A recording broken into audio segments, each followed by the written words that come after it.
Solo por única vez en el año, de preferencia en verano y de noche, los chalilos dejan su tradicional hábitat del bosque siempre verde de Chiloé para invadir con su irreverente revoloteo los hogares de la isla, marcando un punto de inflexión en la arraigada sabiduría popular.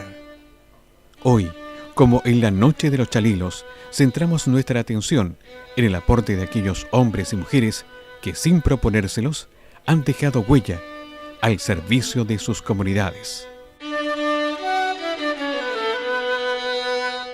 Bienvenidos.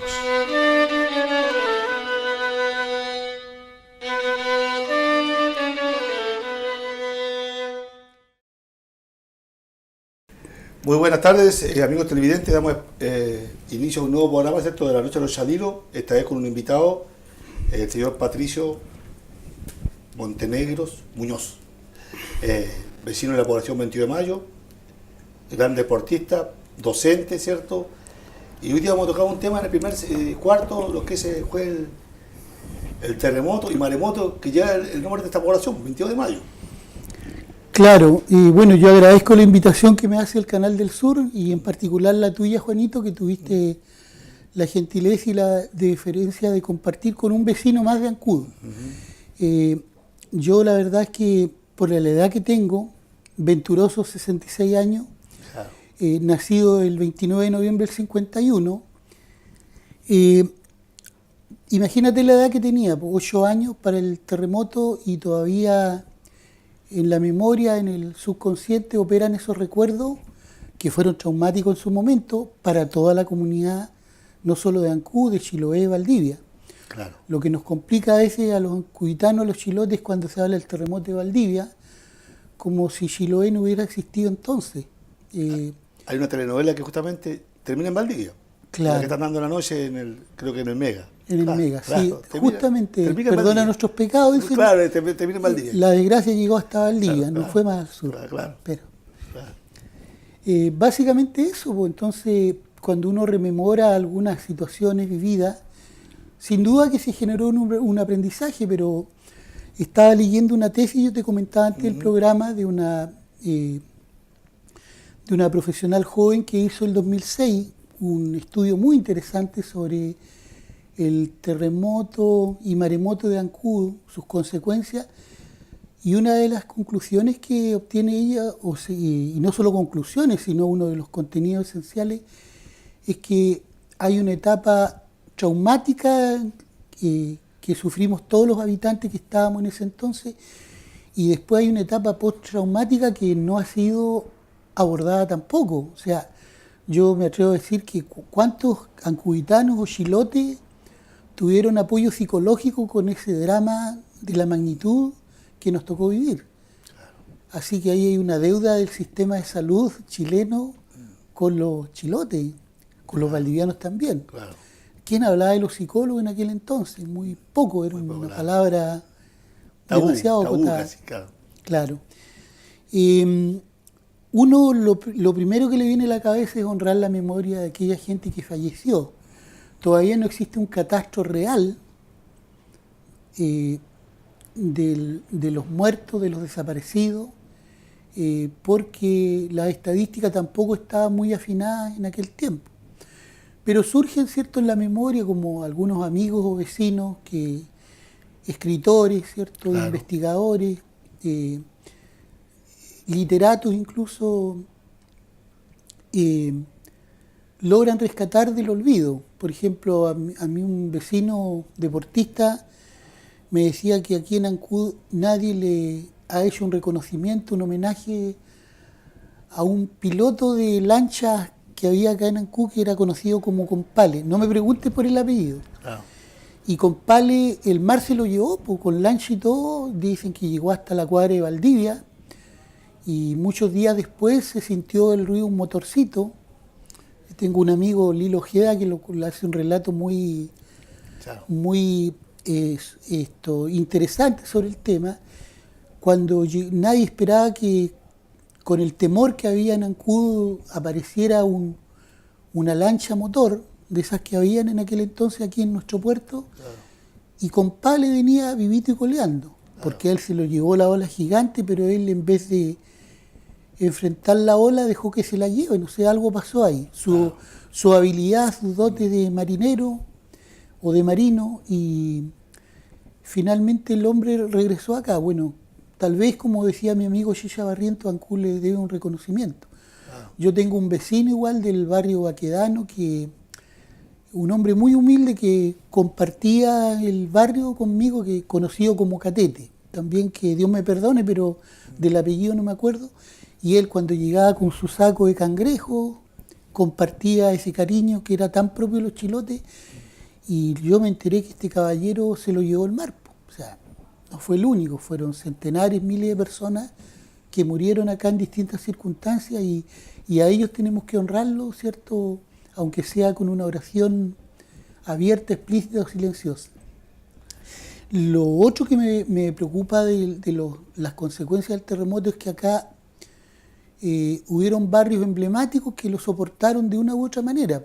Barrio Borges Solar, a mí me tocó ver cómo las casas de la Borges Solar resistieron heroicamente, bien construidas, porque el Estado en esos tiempos se preocupaba de hacer buenas casas para la gente. Claro.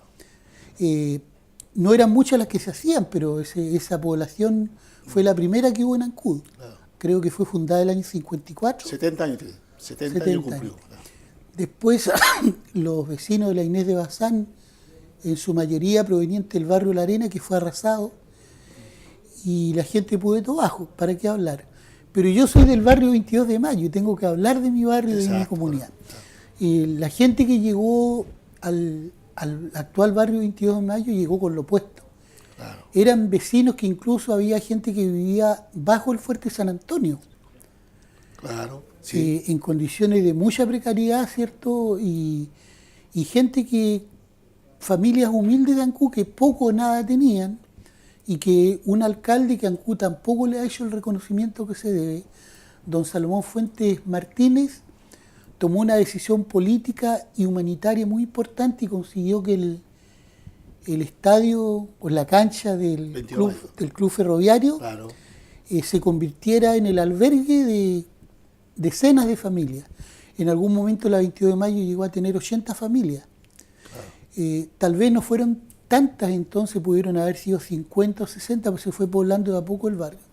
Pero él le entregó un terreno a cada familia, y es un ejemplo porque esa población, junto con, me parece, con la 5 de abril en los años mucho después, y una población de Pueto Bajo, fue netamente autoconstrucción. Ahí el Estado no puso las lucas, no hubo gasto del Ministerio de la Vivienda, y hasta al día de hoy yo me atrevo a decir que hay más del 80% de las familias no han recibido subsidio alguno del Estado para mejorar o reconstruir su vivienda, siendo que la construyeron sin ayuda del Estado.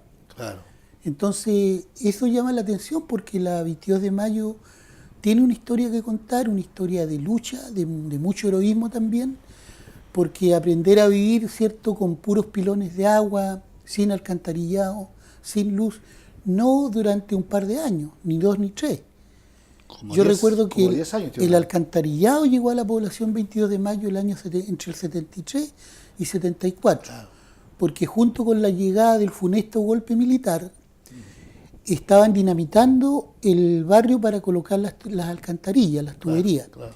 Entonces la gente tenía que tapar, ya en tiempos de la dictadura, en los primeros años tenía que tapar sus ventanas, sus puertas, lo que pudiera, porque cuando avisaba a la empresa que iban a dinamitar ciertos tramos para el alcantarillado, a veces no quedaba mono con cabeza, pues se rompían todos los vidrios, qué sé yo, pero fue un progreso.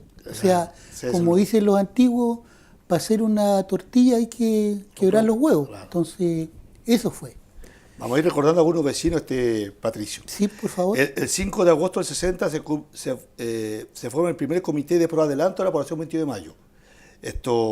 Presidente don Francisco Bamonde. Don Pancho Bamonde, sí, casado con doña Silvia Pucci. Usted exactamente, me va haciéndome el acompañamiento, que usted lo conoce a todos. Vicepresidente don Juan Barría. Don Juan Barría, abuelo del amigo Luis Almonacid, de Tuma. Secretario don Jorge Barría. Debe haber sido algún hermano también de él. Sí, correcto. Tesorero don Juan de Dios Cárcamo. Don Juan de Dios, bueno, un personaje histórico que, como todos los otros, los vecinos fundadores del barrio y las vecinas, Sí. Padre de una gran familia deportista, Eliseo Juan, Exacto. y que en paz descanse Pellito Cárcamo, que falleció en el mar en sus actividades como pescador. De director está doña Carlina Barría. Doña Carlina. Pocos saben que doña Carlina hubo un momento duro en la vida de la población cuando la intendencia local mandó un piquete carabinero para desalojar el barrio, Claro. porque hubo un contrapunto ahí entre la decisión que tomó el señor alcalde, don Salomón Fuentes, y el que tomó la intendencia, mal aconsejada por el Ministerio del Interior. Claro. Hay que erradicar a los damnificados de la 22 de mayo porque no tienen nada que hacer ahí. Entonces llegó un piquete carabinero, rodearon a la gente, armados por cierto, y la señora Carlina, eso me lo contó a mí siendo yo joven, Sí, sí. adolescente, fue a buscar una bandera chilena a su casa y se envolvió en una bandera y llegó ahí donde está estaba el monolito, donde Ya. está la multicancha. Entonces, en ese instante había temor, la gente estaba amedrentada, ya estaban casi por tomar, sobre todo nuestros padres, la decisión de irse de ahí. Y resulta que la señora Carlina, en un gesto heroico, se envolvió en la bandera, miró a los carabineros y le dijo, bueno, si me van a sacar de acá, que sea con los pies por delante. Y yo le pido a los hombres de acá, de este barrio, que sean hombres y cuiden lo que con justicia hemos recibido de parte del señor alcalde. Porque eso no fue una toma, fue una concesión con una decisión del municipio de Ancud. Estabas nombrando a la señora Carlina, así que yo me honro en recordarla como una mujer valiente, luchadora, una abuela ejemplar, una madre que dejó huella en la vida del barrio. Y después viene la señora Enriqueta González. Enriqueta González, claro que sí, pues casada con don Heriberto Retamal, que también fue presidente de la Junta de Vecinos. Claro. Bueno, fueron vecinos directos nuestros de mi casa, una familia ejemplar, ¿cierto?, que ampliamente conocida en Ancud y que junto con la familia de Miguel Mancilla, ¿cierto?, de mi amigo Ruchillo, que en paz descanse, el papá y la mamá de Miguel. Mira, nombrar a algunos es dejar de nombrar al resto. Claro. Así que sigue tú, por favor. Después nos pasamos al año 70, cuando ya se hace la Junta de Vecinos, Sí, ya pero estructurada con todo lo... Con la nueva ley. Con la nueva ley. Porque no te olvides que hubieron como 10 años que no se reconocía nada. Claro. Entonces, la Junta de Vecinos fue el año 70, presidente fue don Rubén Ruiz Pérez. Don Rubén, papá de Fernando, de Enrique, Claro. de Pelé, Exacto. de Guagua, entonces un gran vecino, muy querido en el barrio, Vice- que después como empresario de la sí, pesca, sí. el transporte, le dio trabajo a muchos jóvenes del Hizo también el del recorrido sector. con lancha a la península de la Huipo. También tuvo tuvo a cargo un recorrido de lancha. Y la familia de don Rubén, los hijos, tuvieron un rol clave cuando nosotros construimos nuestra multicancha ahí Claro, el año 80 más o menos, ¿Cooperaron con el 79, cemento, 80. algo así, pues, todo? ¿O no? Nos ayudaron con el transporte, Claro. gratis, trajeron de la calera el cemento. Nosotros Perfecto. compramos 320 bolsas de cemento con plata del club. ¿Ya? Y eso sirvió para que la autoridad, que en ese tiempo estaba de alcalde, don Kurt Hartmann, se pusiera con el resto. Cuando vieron que en un barrio pobre traían de la calera 320 bolsas de cemento, y fuimos a buscar las champas a las pampas cercanas para ponerle verde a la cancha en el perímetro. Sí. Entonces las mingas eran espectaculares. Da gusto, Qué da. cosa más linda. Después vicepresidente estaba don Francisco Bamonte, que ya se repetía. Don Pancho se repitió el plato ahí, exactamente. aportando su experiencia. Después secretaria de la señora Enriqueta Saldivia, Enriqueta Saldivia. o me puedo equivocar yo, porque son antecedentes que No, me está entregó, bien, que está me entregó la bien, imprenta. está bien. La estrella. No, está bien, O sea, sí. Después, tesorero don David Hernández. David Hernández. A ver, pudo haber sido familia de don Juan de Dios Hernández, que en Puede paz ser, descanse, puede sí. ser, claro. Después, directorio de don Félix González, Don Félix, portero del hospital muchos el años. papá de Rigo, Claro. una bella persona, Claro. y con su señora esposa igual, ellos son parte del inventario, del tesoro De la población. patrimonial humano de la 22 de mayo. Claro. Así es. Qué bueno que lo recuerde, Juanito. Don Demesio Dávila, Devia. ¿Devia? Devia. Devia, ya. Sí, porque... El papá de Juan Devia, de Luis Devia. De Lucho.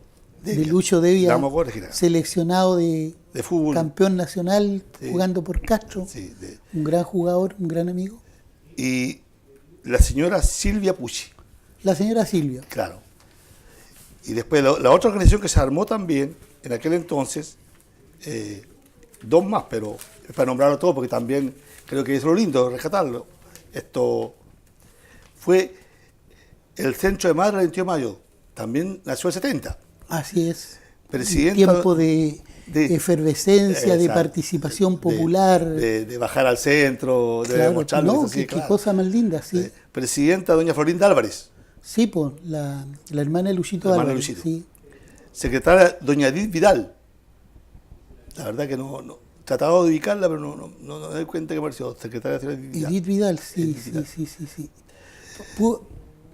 Puede ser la señora de don Félix González, Puede ser. porque es Vidal. Sí. Ah, ya, ahí está, por ahí está la explicación. Doña Silvia Pucci también de tesorera sale. Sí. Directoria doña Candelaria Nimán. Nimán, sí, Sí. la mamá de Oscar Nimán, Sí, de que Óscar, en paz sí. descanse, de lleno ahí de Garceta. Claro, sí. Nombres raros para la teleaudiencia, pero son apodos Del barrio. amables del barrio, Claro, ¿cierto? claro. Dicho sea de paso, estos jóvenes representan una de las vertientes en las cuales se sustentaba la economía del barrio. Claro. Decíamos delante que el barrio de la 22 de Mayo eran pescadores, gente de mar, obreros de la Contro, Claro. y también migrantes, pues iban mucho a la Patagonia, Claro. Argentina Que y iban y volvían. Punta Arenas, claro. Claro. Después doña Julia Ojeda. La mamá de Víctor Nail. Ah, ya. La mamá, sí, del finadito, del hermano de Víctor, Lucho Prepa, que falleció en Punta Arenas.